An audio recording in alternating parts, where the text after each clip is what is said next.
Hello friends, అందరూ ఎలా ఉన్నారు?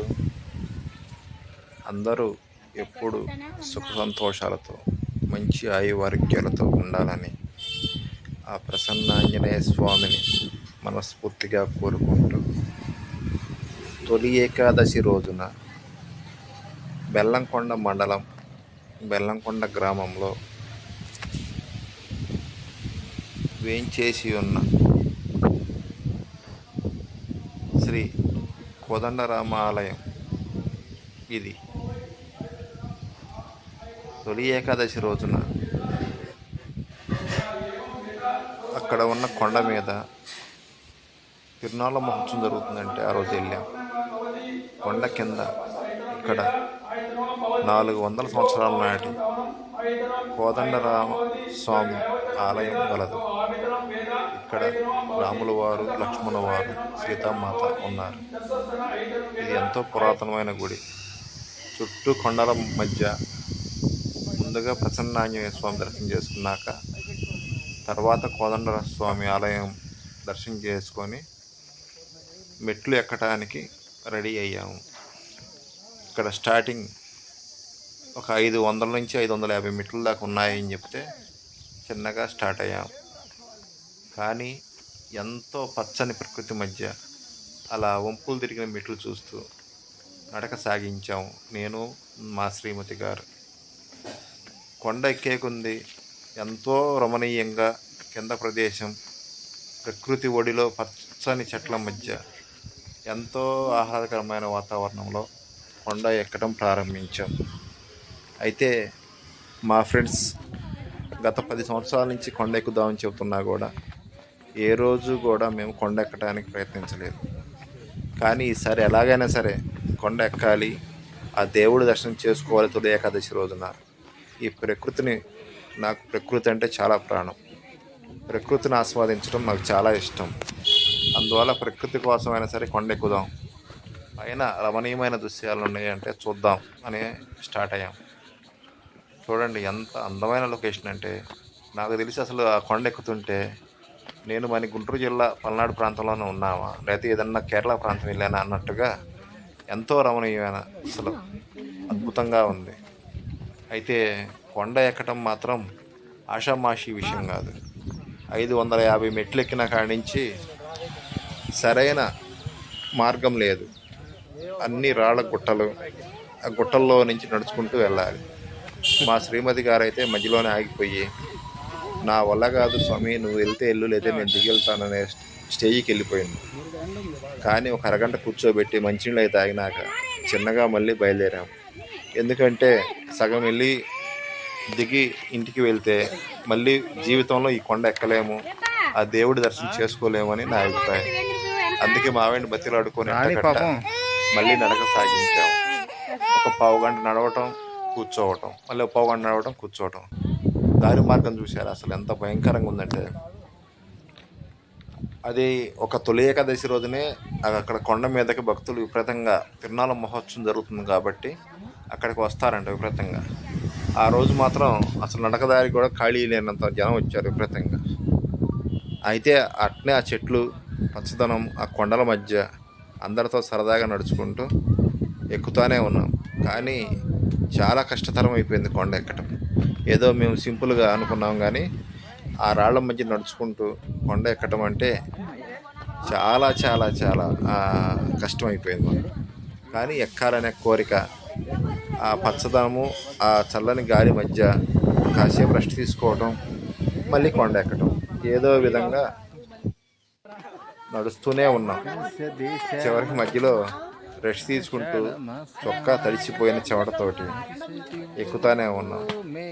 కానీ కొండ ఎక్కడానికైతే చాలా ఓపిక, ఓర్పు చాలా ఉండాలనేది మాకు అర్థమైంది. మా ఫ్రెండ్స్ చెప్తుంటే ఏదో చిన్న కొండేగా, చూడటానికి చిన్న కొండలాగే ఉంది, కానీ అటు మెరకలు తిరిగి ఇటు మెరకలు తిరిగి ఎక్కుతుంటే ఆ రాళ్ళల్లో చూసారు, ఆ రాళ్ళు ఎంత ఇబ్బందికరంగా ఉన్నాయంటే ఆ రాళ్ళు ఎక్కడం చాలా కష్టమైపోయింది. ఎవరికి ఎక్కుతూనే ఉన్నాం. ఎక్కి మాకైతే మ్యాక్సిమం 2 గంటల నుంచి 3 గంటల సమయం పట్టింది. అయితే మేము చేసిన మంచి పని ఏంటంటే మధ్యలో మంచిలో దొరుకుతాయిలే అని చెప్పనేసి మేము ఆగకుండా కిందనే ఒక 2 బాటిళ్ళు మంచినీళ్ళు తీసుకొని కొండ ఎక్కడం వల్ల మాకు దాహం తీర్చడానికి ఇబ్బంది లేకుండా ఆ మంచినీళ్ళు మాకు ఉపయోగపడ్డాయి. ఎవరైనా ఈ కొండ ఎక్కాలి అంటే కంపల్సరీ మంచినీళ్ళ బాటిల్ లేకుండా మాత్రం వెళ్ళటం చాలా ఇబ్బందికరమైన విషయం. సగం దూరం వెళ్ళినాక చూడండి ఎంత అందంగా ఉందో.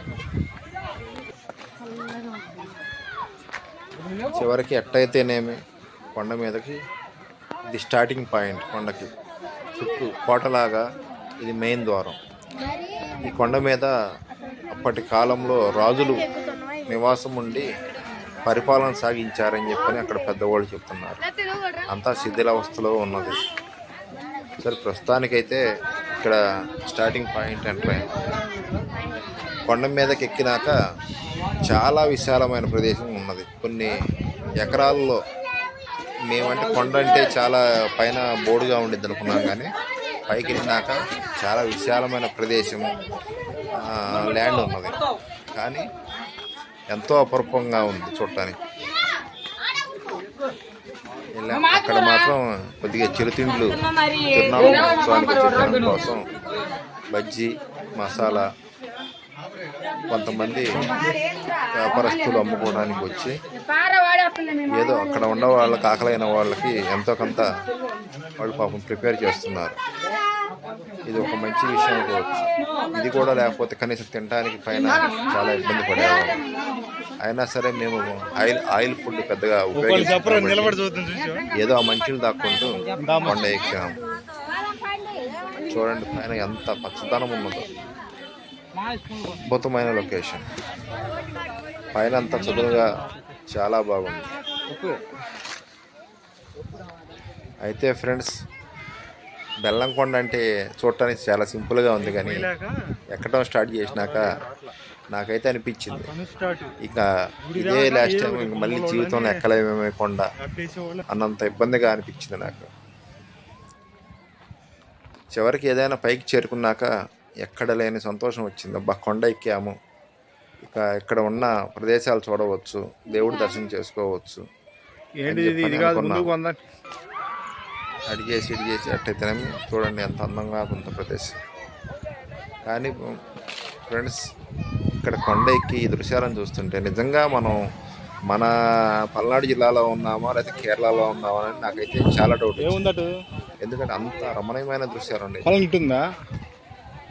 నాకు తెలిసి బెల్లంకొండ గురించి పైన ఉన్న కోటలు, గుర్రాల మహాలు, ఆయుధ సామాగ్రి గదులు, ఇవన్నీ చాలా ఉన్నాయి. ఇవన్నీ ఇంతవరకు నేనైతే ఏ యూట్యూబర్ కూడా ఈ బెల్లంకొండ గురించి పైన ఉన్న ఈ రాజులు పరిపాలించిన వాటి గురించి అయితే నేను ఇంతవరకు ఎక్కడ వీడియో చూడలేదు. అయితే ఇది కంపల్సరీ అందరూ చూడాల్సిన ప్రదేశం. మంచి అందమైన లొకేషను. మనకి ఇక్కడ శివలింగం గర్భాలయంలో శివుడు ఉండి మనకి దర్శనం ఇవ్వటం అంతా ఒక అద్భుతమైన ప్రదేశం.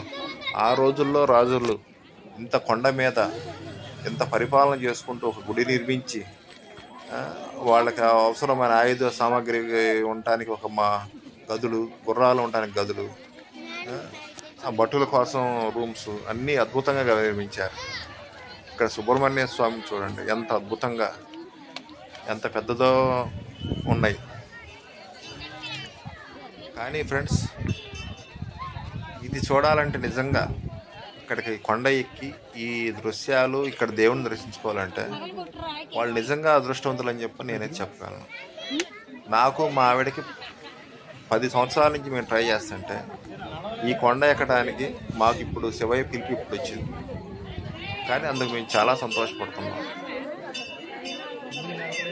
అయితే నాకు తెలిసిన దాని ప్రకారం అయితే వయసు ఉండగానే మనలో ఓపిక ఉండగానే ఇలాంటి కష్టమైన వాటిని మనం ఓపికతోటి కష్టమైనా సరే ఎక్కి అన్నీ మనం తెలుసుకోగలిగితే ఇప్పుడు తప్పితే తర్వాత చేయలేమనేది నా అభిప్రాయం. అందువల్ల ఎవరైనా సరే ఖాళీ దొరికితే మీకు సాధ్యమైనంత వరకు దగ్గరలో ఉన్నాయి, లాంగ్ పోకపోయినా కూడా దగ్గరలో ఉన్నాయి అయినా సరే మీరు నెలలో 1 రోజు 2 రోజులు కేటాయించుకొని ఇలా విజిట్ చేస్తూ ఉంటే మీ మనసుకి ఎంతో ప్రశాంతంగా ఎంతో ఉల్లాసంగా ఉంటారనేది నా అభిప్రాయం. నేనైతే నిర్ణయించుకున్న ఫ్రెండ్స్, నాకు చేతైన వరకు, నాకు ఓపిక ఉన్న వరకు తిరగాలి. ప్రపంచాన్ని కాకపోయినా కనీసం మన దేశాన్ని అయినా సరే, దేశంలో ఉన్న అపరూపమైన కట్టడాలు, టెంపుల్స్, ప్రకృతి ఒడిలో తిరగాలనేది నా కోరిక, మా ఆవిడ కోరిక. మరి ఎంత ఓర్పు, ఎంత సహనం, ఎంత ఓపిక లేకపోతే నేను ఈ బెల్లంకొండ ఎక్కానంటే నాకే ఆశ్చర్యం వేసింది. నేను చాలా సెన్సిటివ్ పర్సన్. నేను మామూలుగా అయితే కష్టపడి ఎక్కలేను. అలాంటిది నాలో తిరగాలి, చూడాలి అనే కసి నన్ను ఈ కొండ ఎక్కించింది. ఇక్కడ గర్భాలయంలో శివుడు ఎంతో అపురూపంగా పూజలు అందుకుంటూ భక్తులకు కోరిన కోరికలు తీర్చే కొంగు బంగారమై మన పరమశివయ్య మనకి దర్శనం ఇస్తున్నారు. తొలి ఏకాదశి రోజు ఇక్కడ దర్శనం చేసుకోవటం నిజంగా నేను ఏ జన్మలో చేసుకున్న పుణ్యం అని నేను భావించాను. చూడండి ఫ్రెండ్స్, గర్భాలయంలో మన పరమశివుడు శివలింగ రూపంలో మనకి దర్శనమిస్తున్నారు. తర్వాత అక్కడి నుంచి 1 కిలోమీటర్ దూరంలో ఒక పెద్ద కొండ కనపడుతుంది, చూసారా? ఈ కొండ చుట్టుపక్కల ఎంతో అద్భుతమైన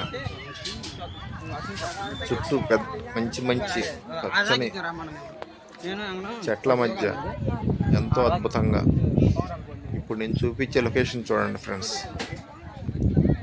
ఈ లొకేషన్ చూసినాక మీరే చెప్తారు ఇది నిజంగా అసలు మన పల్నాడు జిల్లాలో ఉన్నదా. ఎంత అద్భుతమైన లొకేషన్ చూడండి ఫ్రెండ్స్.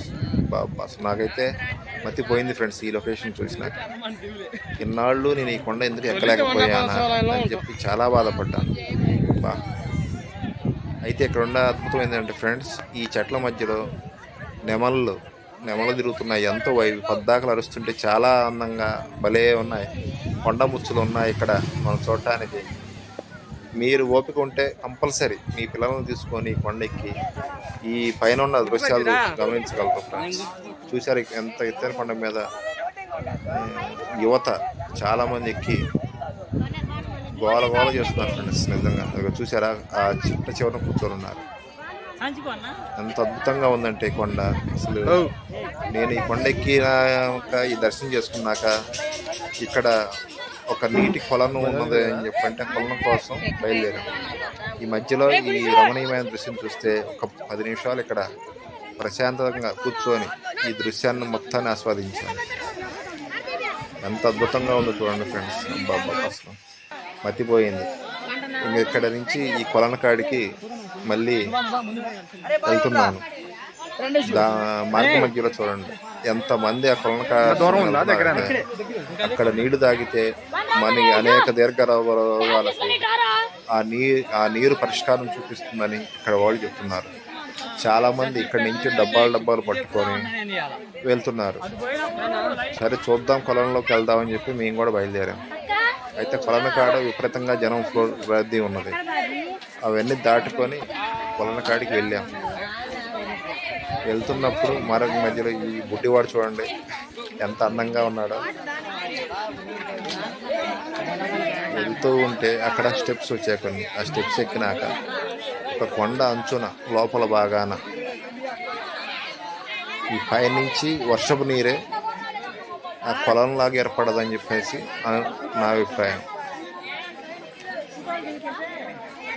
కొండ చాలా పెద్దది ఫ్రెండ్స్. వీడియోలో మీకు అర్థం కాకపోవచ్చు కానీ చాలా ఎత్తైన కొండ. ఈ రాళ్ళ మధ్యలోనే నడుచుకుంటూ దారి మార్గం అయితే సరిగ్గా లేదు ఫ్రెండ్స్. ఏదో ఆ రాళ్ళ మధ్య ఆడొక రాయి ఎక్కుతూ రావాల్సింది తప్పితే కరెక్ట్గా దారి మార్గం అయితే లేదు. ఆ రాళ్ళు కూడా వర్షం పడి ఉంటానా మట్టి అంతా కొట్టకపోయి జారుతూ ఉంది. చాలా జాగ్రత్తగా మనకి గాయాలు అవ్వటం మాత్రం కరెక్ట్ జరుగుతాయి ఫ్రెండ్స్. అయితే ఏదైనా మన హిందూ మతంలో మనం దేవుడిని దర్శించుకోవడానికి ఎంత కష్టమైనా సరే మనం ఓర్పుతోటి మనం దేవుడు ఎక్కడికి వెళ్తాం అనేది మన ఫస్ట్ కాడి నుంచి ఉండవు. ఇది ఫ్రెండ్స్ ఆ కొలను. అయితే చాలా ఎంత ఫ్రెష్గా ఉన్నాయంటే వాటరు. ఈ కొండ కిందగా కొండ అంచున లోపలగా ఉంది. అయితే ఇక్కడ చాలా అవుతుంది అని చెప్పనేసి అక్కడ వాళ్ళు చెప్తున్నారు. ప్రతి ఒక్కళ్ళు అది గట్ట బాటిల్స్తో నీళ్ళు పట్టుకొని చూడండి ఫ్రెండ్స్ ఎంత ఫ్రెష్గా ఉండేది. అయితే మా శ్రీమతి గారు కూడా ఒక బాటిల్ ద్వారా పట్టి నాకు ఇస్తే నేను తాగితే నిజంగా అమృతమ్మ అన్నట్టుగా అంత నీళ్ళు అంత టేస్ట్గా అంత అద్భుతంగా ఉండేది ఫ్రెండ్స్. ఇక్కడ ఈ కొండ ఎక్కినాక ఈ నీళ్లు తప్పితే మనకి తాగడానికి ఎక్కడ దాహాన్ని తీర్చుకోవడానికి నీళ్ళు. నేనైతే ఈ నీళ్ళు తాగే ఫ్రెండ్స్ ఎంత అద్భుతంగా ఉన్నాయంటే అసలు మాటల్లో చెప్పలేను.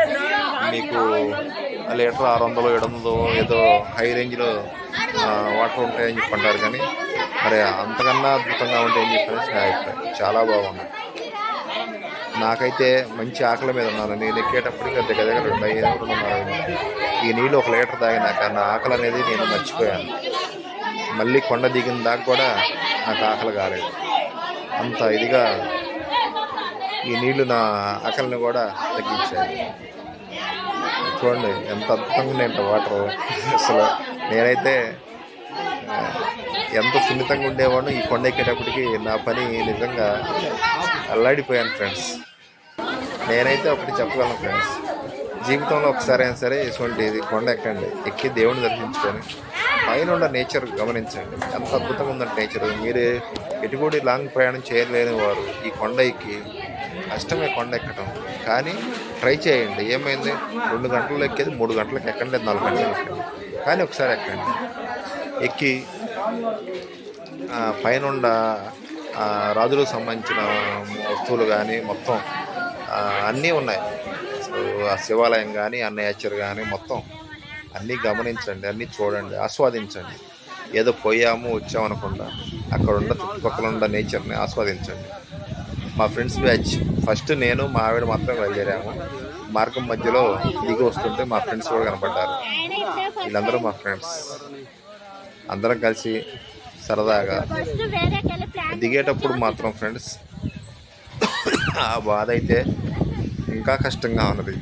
ఎక్కేటప్పుడు అయితే కష్టమో రొప్పుకుండా నెట్టగట్ట ఎక్కాం, కానీ దిగేటప్పుడు మా ఫ్రెండ్స్ ఆ రాళ్లల్లో వెనక్కి తన్ని పట్టి దిగి అయ్యేటప్పటికి కాళ్ళన్నీ పిక్కలు పట్టేసాయి ఫ్రెండ్స్. అసలు ఆ బాధ చెప్పేది కాదు. ఏది ఏమైనా నేను మా ఆవిడైతే ఒక సాహసమే చేశాము. బెల్లంకొండ ఎక్కటం అంటే ఒక సాహసం. ఆ సాహసాన్ని ఛేదించాను నేనైతే. ఛేదించినందుకు ఒక పక్క సంతోషంగానే ఉంది. చూడండి ఫ్రెండ్స్, ఆ రాళ్ళు చూసారా? ఈ రాళ్ళల్లో నుంచి మనం నడవాలి. అది దారి మార్గం కాదు. చూడండి, అదిగో ఇక్కడ రాయి అంటే అక్కడ రాయి ఉండుద్ది, అక్కడ రాయి అంటే ఇక్కడ రాయి ఉండుద్ది.